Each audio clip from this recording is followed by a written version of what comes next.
Welcome back, denizens of the Omniverse, for episode 7 of season 7 of Agents of S.H.I.E.L.D, the final season. Last episode, our Robo Coulson sacrificed himself to take out all of the hunters that were stored underneath the lighthouse, and the crew got away, though they had an unexpected jump, and Deke wound up separated from Mack at the end of the episode after it was revealed that his parents were replaced and taken out by the Chronicoms. So they are separated from the group in a different time than the rest of the group as they jumped off to wherever they went to next. So I have no idea what to expect now. Not that I ever do with this show, but even more so now, it's not just Enoch that's been left behind this time. It's Mack and Deke, humans, so like the aging mechanics. Now we are dealing with our team being in separate times, and there's gotta be, I would have to imagine there's going to be some consequences to this. What that is, what those are going to look like, and how we work around that and through that, I have no clue. So let's get ready to hop in and maybe we'll find out. If you want to see the full length reaction, if you want to get early access to submit your own comments, questions, or fun facts for me to read at any of these episodes, you can do all that over on Patreon. Over there you get the same thing for all the other shows and movies we cover on the channel. You also get a suggestion to vote on what movies to react to each month. This is a great way to support the channel, help us do things we do over here. But at the end of the day, really appreciate it. Enjoy this reaction. The least, if you like, drop a comment, subscribe if not already, because it really helps these videos out. Huge shout out to the team over at Prepper for helping me edit down these highlights for you guys here on YouTube. And with that, also another way, let's hop into episode 7, The Totally Excellent Adventures of Mack and the D. What? Alrighty then, here we go. Agent Shaw, I want a full report. What happened? Start from the beginning. Okay, apparently we've reunited and we're going to go back and figure out how, I guess. Well,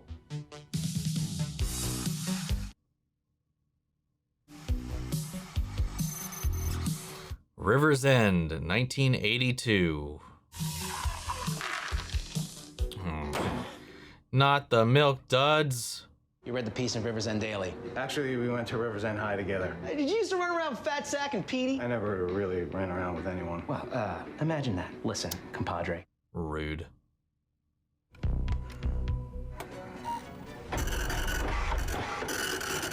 What in the world?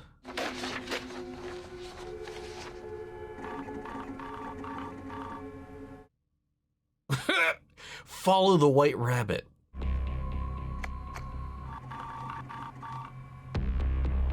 What is going on?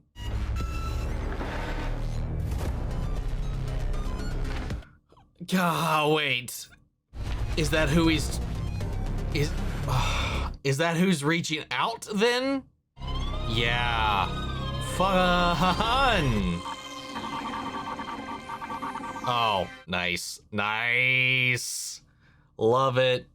Mack! Mack! I love the fact that it's changing up the title card every time. We're stranded. I just needed a minute. Yo, you got a whole lot of Well, you're gonna- 1982 instead.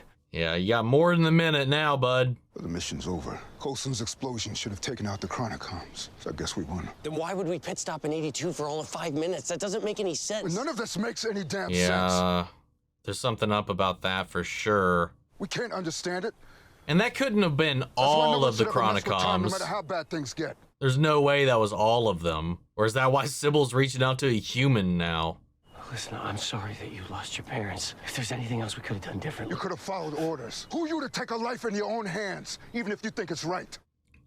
Right. Not Waves, remember? I lost my parents early, too. And I still think about it every day. If you want to talk, I'm here. Hmm. I'm good. Wait. You're very clearly not. What if the Chronicoms are still out there? Maybe that's why we're here. You figure it out. I get it. He's not ready yet. But is he's not blaming Deke for their deaths though, is he? You know, he said ripples not waves, you know, you didn't follow the order, you weren't supposed to kill the dude. Given that that could have happened when they jumped ahead, those, what, I forget how many years, that short little burst. When they jumped ahead for that project completion.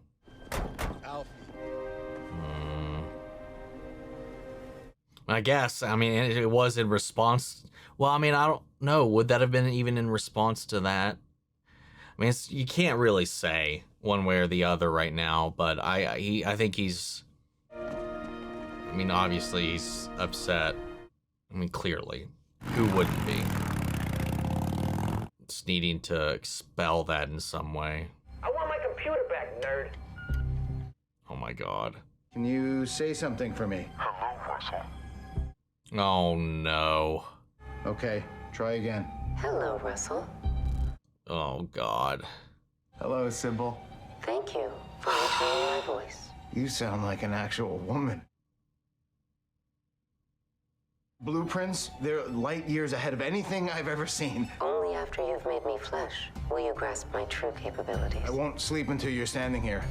I am confident. Oh no, he's going to rebuild her. Fuck. I guess her consciousness lived on in whatever technology she was able to, like, hop off to. Oh, it's the Corvette model. Oh. Lola. Heyo! It seems you've gone full cabin fever. But write the next great American novel or build a tiny little toy car, each its own achievement. Okay, not Lola. The red made me think it was the convertible. I had to hire the shadiest dude, some guy named Cricket. It's like, come on. Thought maybe you'd want to kick the ball around. Go down to the park, get some fresh air or something. Think you accidentally threw it out into the front yard, but I'll get it. Meet me out here. We can play a quick... I'm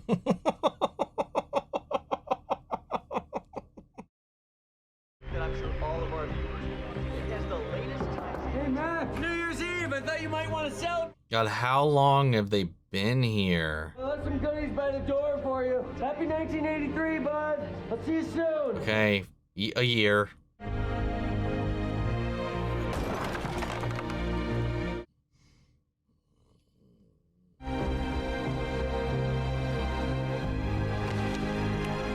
Oh, this is getting so much worse. How's he paying for all of this?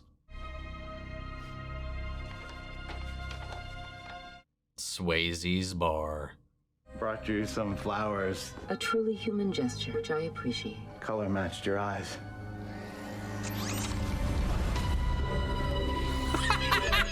What is this? Okay, that's a little more believable than him, like, building her, like, completely back. Okay. God damn it. I was not expecting that. That beard, though. I'm looking for a friend of mine. His name is Deke Shaw. Sometimes calls himself the D. Are you trying to be funny? Every person here came to see him? Lucky for you. Everyone. What?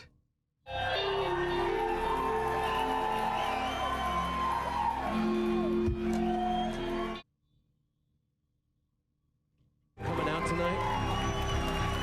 My name is Deke Shaw, and I wrote this song.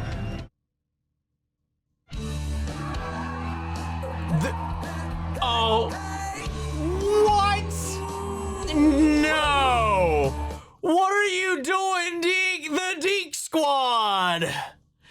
You're fucking kidding me. Stop right there. A band? I said you wouldn't believe me. Do you want me to finish or not? Can't wait to hear the rest. Not me either. This is insane, dude. Giving me everything inside and also out and here I come like a fox running with thunder blood and Dude, he's such a diva. don't you forget about me.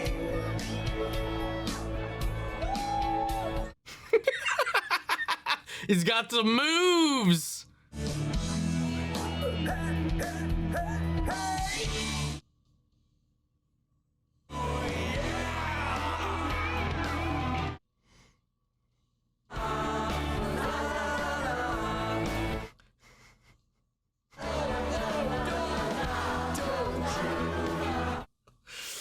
I can't believe how much of this is taking up the episode. You made it! Oh, gosh. Bring it on home. Complete the journey. Oh. Hey, live your best life. Pretty sure that last song was from the Breakfast Club. Not until 1985, it's not. Right now, it's a Deke Shaw original. This is just like you. You steal something from the future. Yeah, I was about to say that. No, those are actually my songs. Hey. He's living his best life. He grew up in a post-apocalyptic future. Let him have it. I came by because your note said it was important, but it's really because you wanted me to see a stupid cover band. This isn't a cover band. The band is a cover. Director? Deke Squad.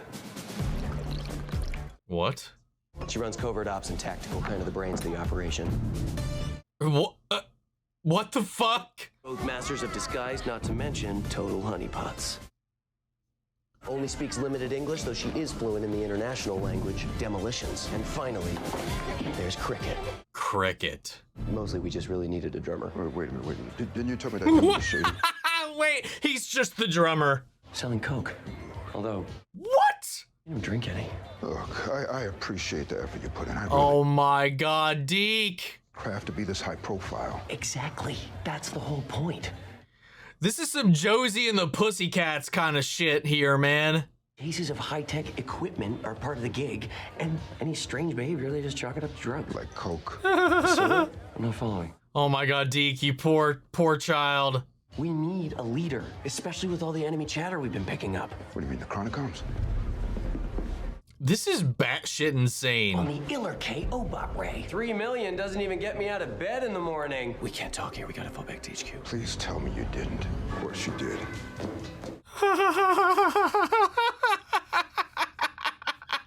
What the fuck? Yeah, you know, probably the one who patterned his fighting style after Director Mackenzie. Guys, you need to tone it down. This is a top secret military facility, not a party pad for you and your friends. We can be a little bit of both. Coulson seemed fine with it. What? Coulson's body disintegrated when he blew up those Chronicoms, but his mind, now I didn't have much in the way of resources. Him and Sybil both survived the same way, essentially. Wait. Please tell me it's not just, oh my god. What the fuck?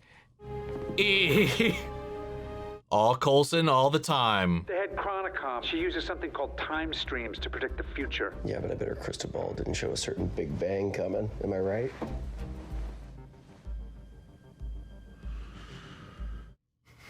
I love that long, exasperated sigh. Coulson's found evidence that Sybil slipped into the River's End power supply. I've been monitoring the local grid. Every time there's a power surge, more of these appear. Yeah. You think she's reaching out? Any idea what for? I think Sybil's building new hunters. Are they all gonna be shitty little robots like the one this guy's made? Yeah. Ammo Emporium. Oh, yep. Building more. Your own little robo army. Expand my capabilities. I've been waiting my whole life. I have served a purpose. You can't leave me. Oh my god. Not after everything we shared. I concur. You know too much. Oh god, you're dead. Oh! Whoa! Good to see you, Mack. That was one of the most brutal and bloody deaths we've had in this show ever. Hardest part's been not having the team around. You must really miss Yo-Yo. You need your friends, especially during the rough patches. Maybe you should think about moving back in with us. Team's still gelling. Oh my god. But they got a lot of heart. How many Something I cooked up that I call the gauntlet. This Guys, all our training comes down to this. Everything okay, D? I love you, Deke, so much. Mack, I really want to show him what we can do. Thanks, Olga. Let's do this. Beware enemy hostiles and engage with deadly force. Yeah, I was like, wait. I thought they were gearing up some paintball guns. Is this practice for the mission ahead or just fun? Oh, go!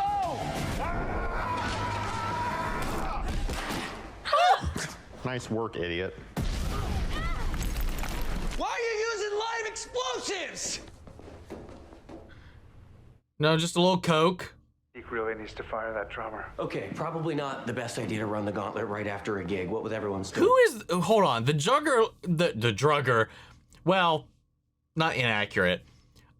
Looked familiar in that shot. Oh, I know why. He looked like Bionic Pig. So never mind. It can't be that. Never mind. Oh. Coulson said you'd be reluctant. You've been on the bench for long enough. The team needs you to get it together. But that's not a team. It's a bunch of losers playing dress-up led by a Peter Pan in constant need of attention. Oof. Oof. Ooh. They aren't sycophants. They have my back, and they won't give up on me when the going gets tough. Just like I didn't give up on you. I didn't ask for that. You didn't have to, because that's what friends do for each other.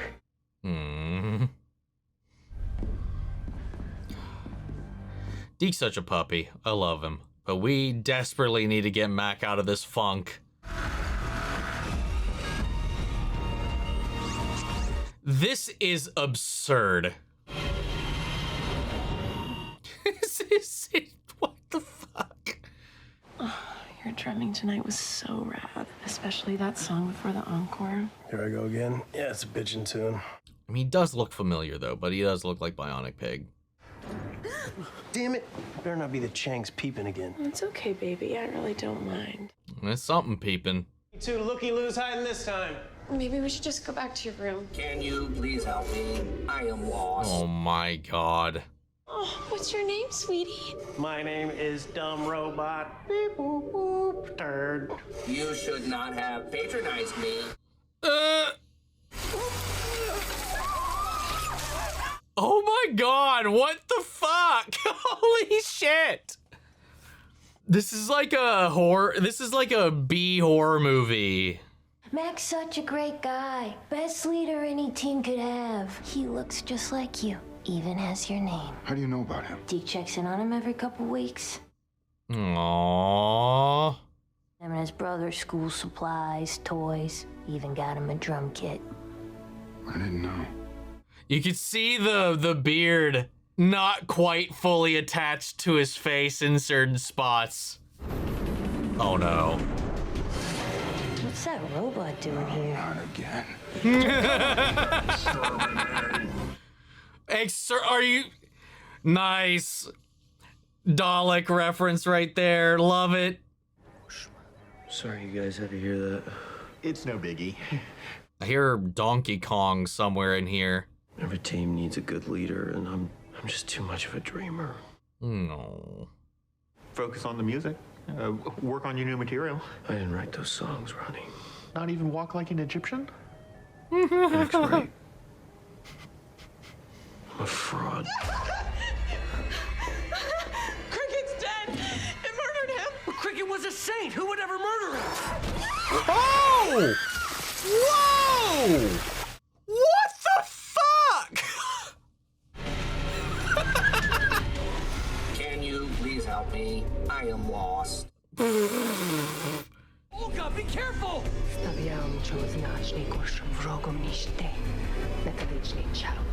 Metallic wizard.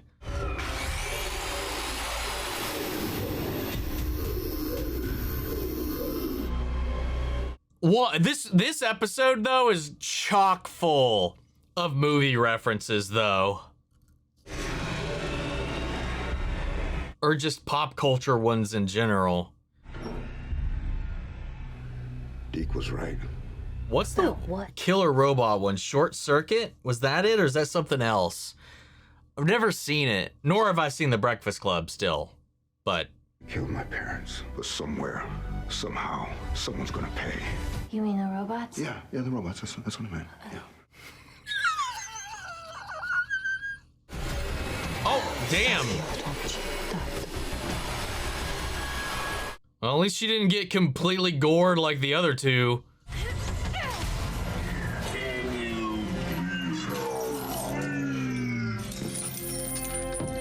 Nice. One down.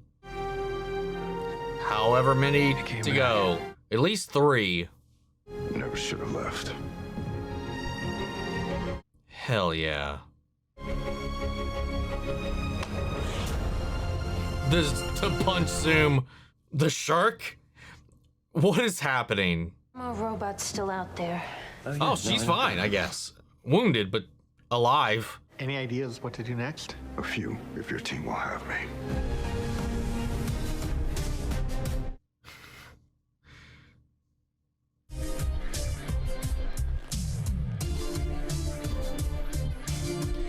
What is this episode? This is almost... Okay, I don't know. I don't know which one's more absurd, this or the Kitson episode. This one.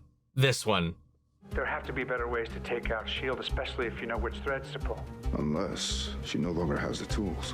Which means the time stream must be here on the base. Wait, what? Oh. Shit. Any idea on how to eliminate them? I think it's time we add a new wrinkle to that gauntlet of yours. You know, drill and Uzi. Standard, you know, your basic combo.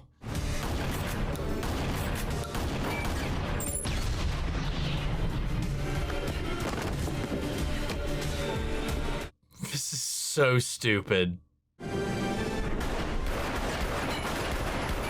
I love how when anybody is walking straight towards it, it just doesn't shoot. Or is it out of ammo?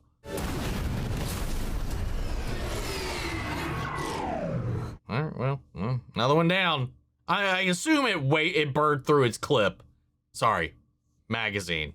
Your Agent Coulson managed to catch me by surprise. This time, I've made the necessary preparation. Oh! How did the dude at the fucking computer repair shop build a laser cannon for this little thing's face? And why didn't the other two have it? I mean, I guess she could have given the blueprints to build such a thing, but still. I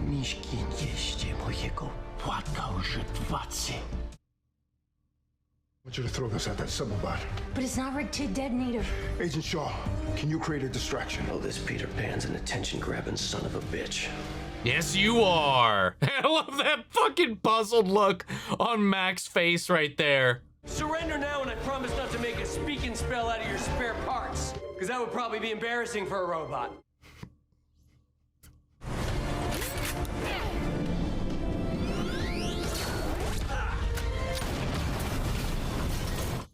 God damn. It's not even the worst rash I've had this year. Nice work, D. Thanks, Mac Daddy. Nope. Roger. Nope. Yep, scratch that one way off the list. Oh my god, I had this little...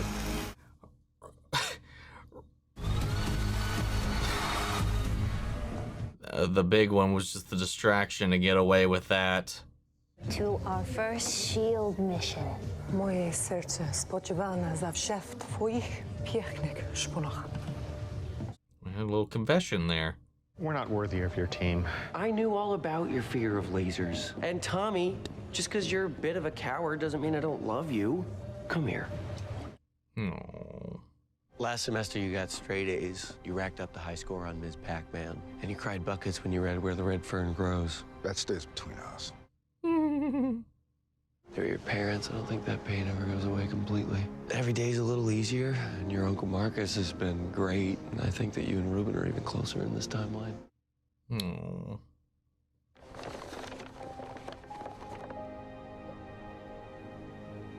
I do not know why I thought that was Lola earlier on. You're just a friend from my band. Yeah, okay, but what instrument do I play? I don't know. I was thinking maybe harmonica. What? Harmonica? I'm a sax man all the way. Oh, of course the big man plays the sax. All right, it's got to be authentic. All right, and here they are, and where and when are they? You have 27 days until it's time to rendezvous back with the Zephyr, and I'll be standing right here. That's the theory anyway. Good luck. So how far ahead did they jump? Because I guess we'll catch up with them picking up Deke. Okay, and alive are two very Oh yeah, why are they only It's been interviewing 20 Deke? months I'm confused. I'm concerned. We'll be there soon. Okay, never mind. We're good. We're good. We're good. We're good. We're good. But how long did we have to wait? What year is it now? Is it 83 still? Is this just after the mission? I guess so. I guess just 83. I guess this is a year. Good to see you, Deke. You too, Coulson. Simmons gave specific orders to find your hard drive. Said it was our most important asset. Did she mention anything about building you a new body? Yeah.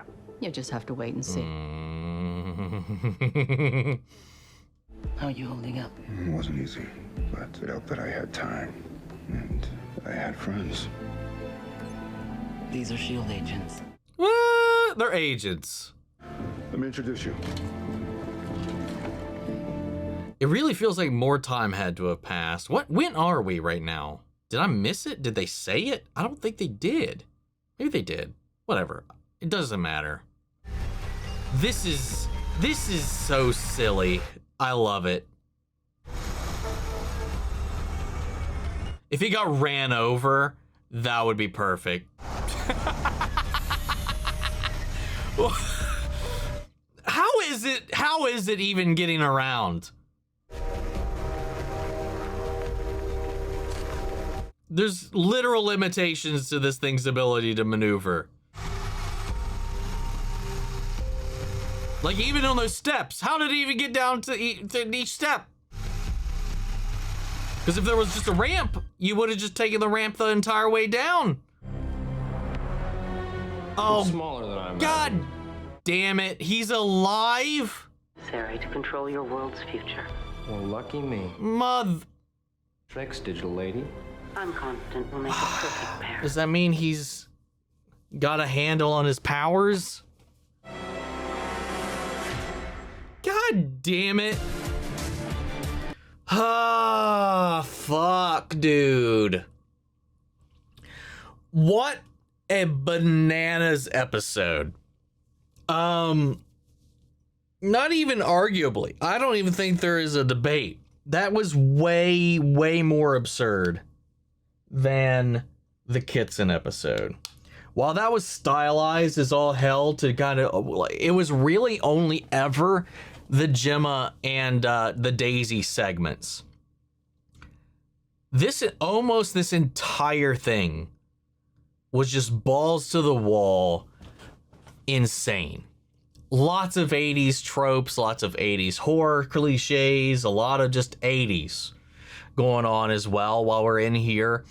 Deke again capitalizing on his knowledge of the future and whatever. Him writing all these songs before they're meant to come out. It's almost like, it's honestly, it's like Back to the Future when Michael J. Fox plays for the school dance. Yeah, you might not be ready for that or whatever the hell he says. I can't remember the exact line, but kind of similar aesthetic. But my God, too, the blood, the gore, again, like tamed down for TV, but still pretty fucking intense. Especially the drill through the one dude. And then the like her style relationship that he conjured up with Sybil, the tongue-in-cheek nature of this whole thing, and just how schlocky it was with these goofy ass robots hunting them down. And Deke's squad, the Deke squad in general, the whole, like, outside of the Deke and Mack stuff, with Mack dealing with his grief, almost it reminded me a lot, especially when we would cut back to him and the beard would just kept growing and growing. It reminded me a lot of what Thor went through. Though he didn't lose himself quite nearly as much as Thor did. It gave me the same vibes. But Deke never stopped. He never stopped the mission. He never stopped trying. He never stopped looking out for Mack, both big and little. And that's just because he's a loyal little puppy. I love Mack.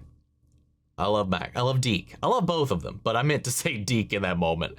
But yeah, I just thought all that was the most tame, most normal this episode was. But my God, that beard was rough. Because you could tell that was just like glued on. You could see it fraying off his cheekbones and barely hugging his skin. Because probably they had to put it over, that fake one over top of his normal one. Anyway, just a schlocky episode.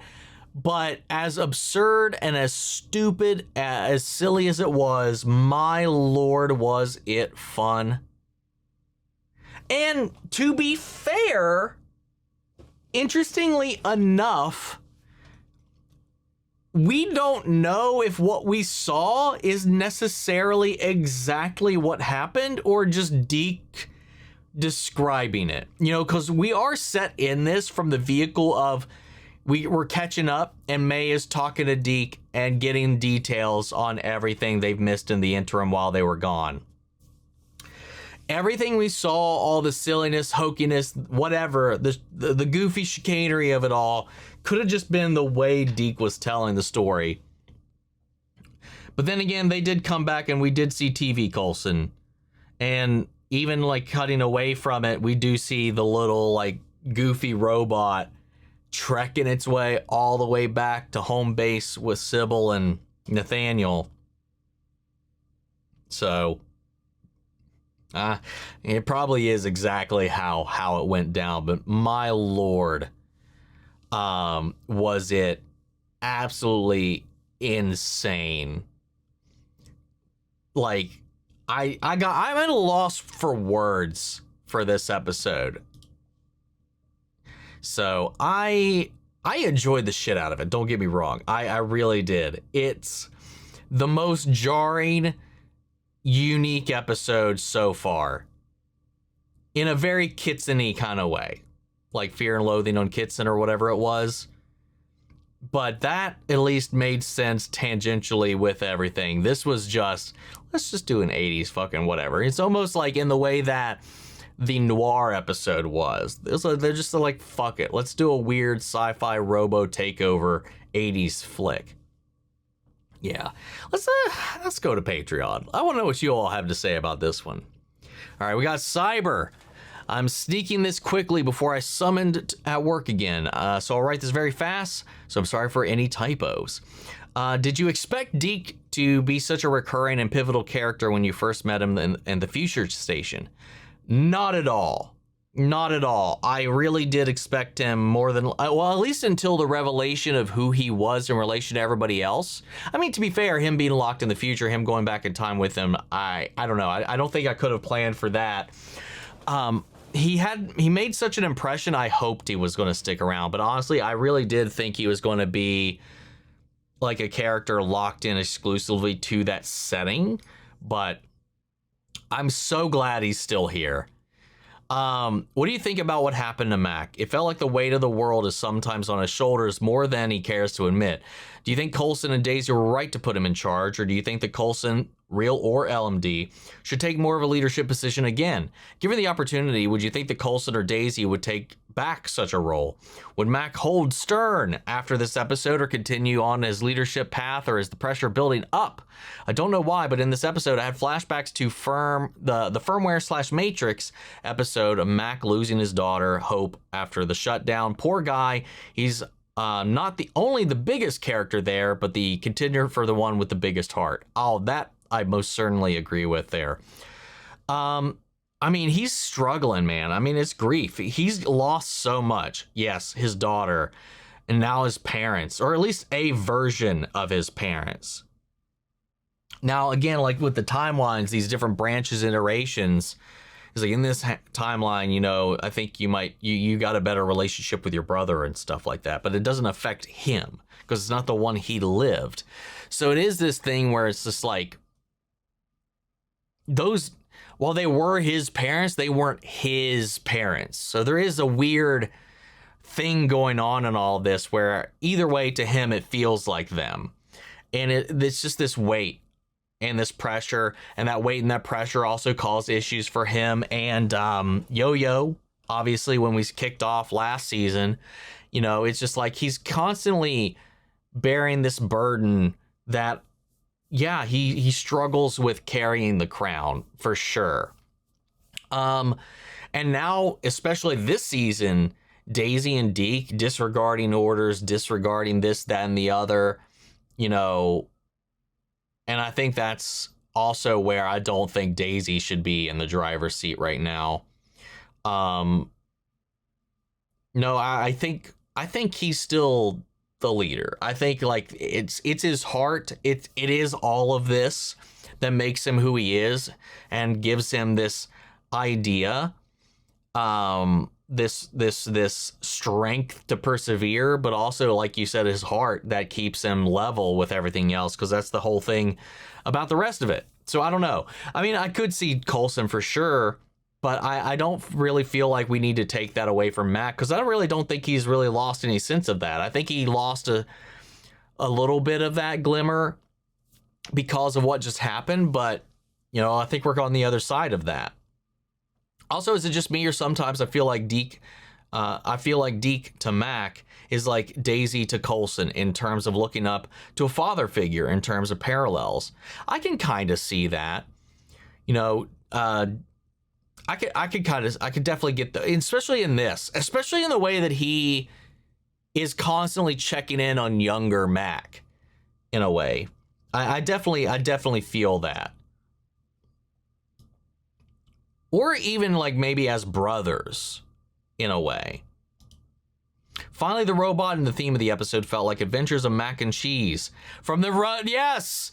Oh my God. Maybe that's part. I mean, that's part of the reference too, but I think it's like Short Circuit is like exactly what they're going for. But yes, Mack and Cheese with the episode of Friends, the robot not too far off. When Joey was interviewing with a similar looking robot, it kept pulling me out of the episode sometimes, giggling. Am I thinking of the right film? Because there is a killer robot movie. I think it's Short Circuit. Yeah, it is. Yep, that's and this one does very much so look like Mack and Cheese. I've never seen this movie. I just know of it. P.S. I'm carving out literal calendar time for next week so that I can make sure that I have some thoughts about next week's episode, since I've been slacking for a bit. Thanks again for the subtitles. Allows me to appreciate it more when you lose your shit and react in real time at certain scenes and giggle. Or do the Jim Halpert office side eye to the camera look without losing context of what's happening on screen. Anytime, man. All right, we got Robert English.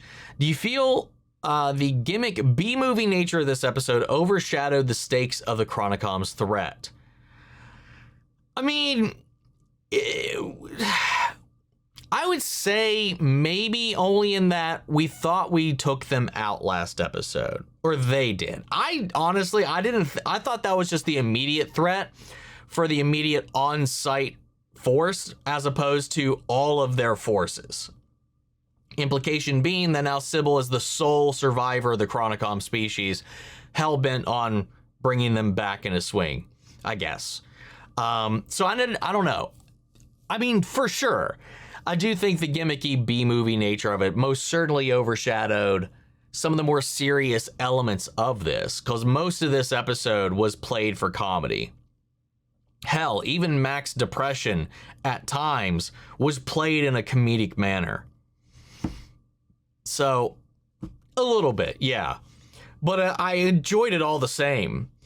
Fun fact, Mack actually referenced chopping mall robots in season 4 when talking about LMDs. Now he gets to fight them. Yeah, I did it. Yeah, him and his history with robots and all of this. Again, it's fitting for it to be Mack in this episode as well. That I really enjoyed that. I don't know. I had so much fun with this, but yeah, I kind of agree in the way that the humor felt it felt out of place with the seriousness of not just the threat, but also what happened last episode and what Mack is going through a little bit. We have Durla here.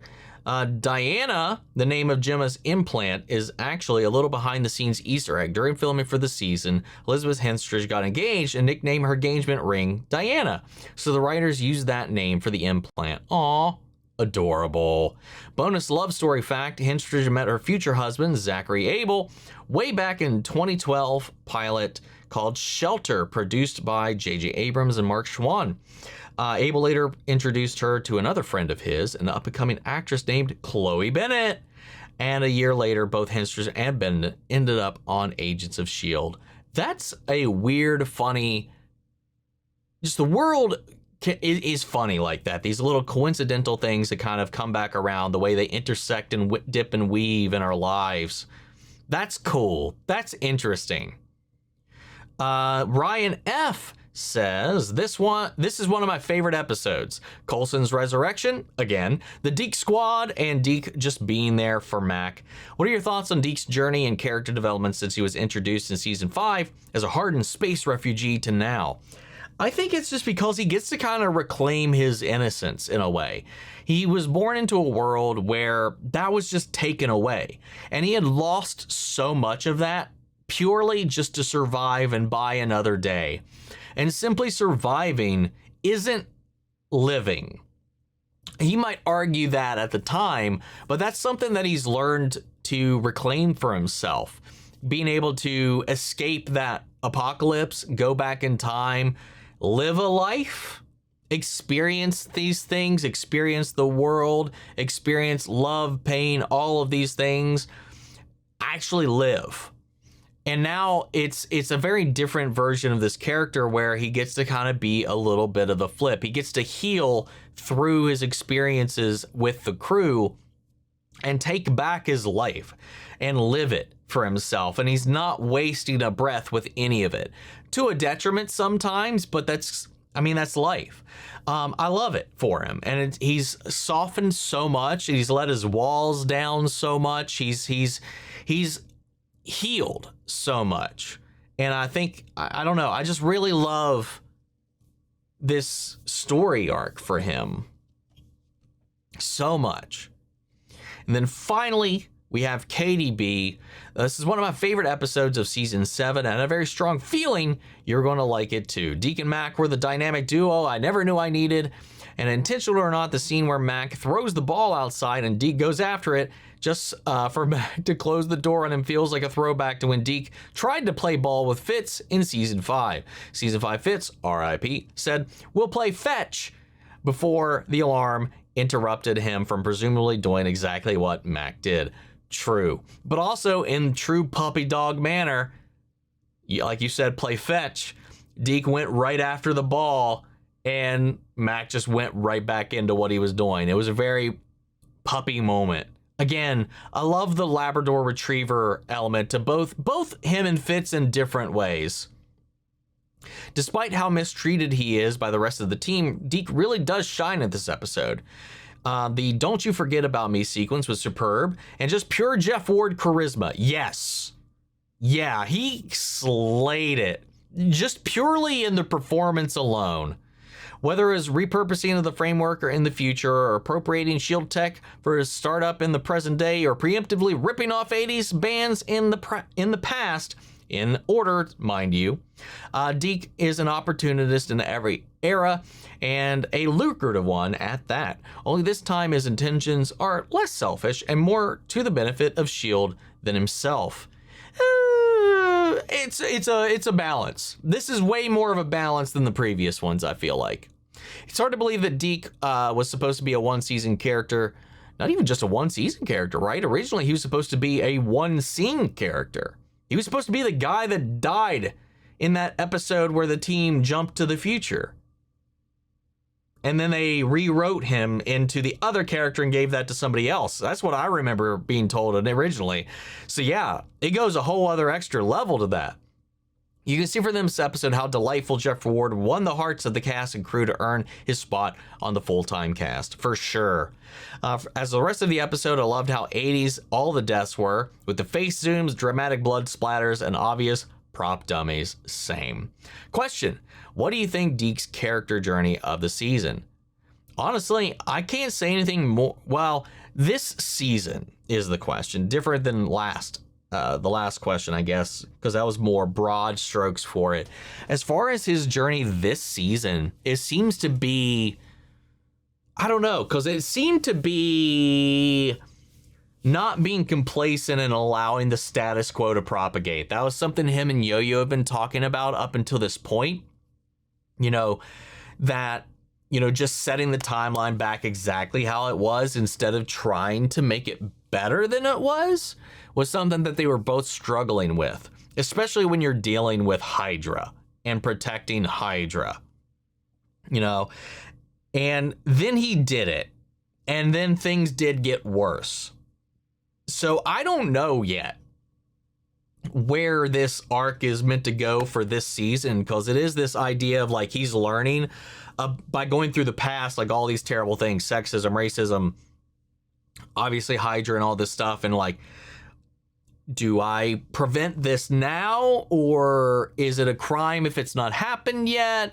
What should I do? How should I interfere with what was without knowing how that's going to affect what's around the corner, or what will be?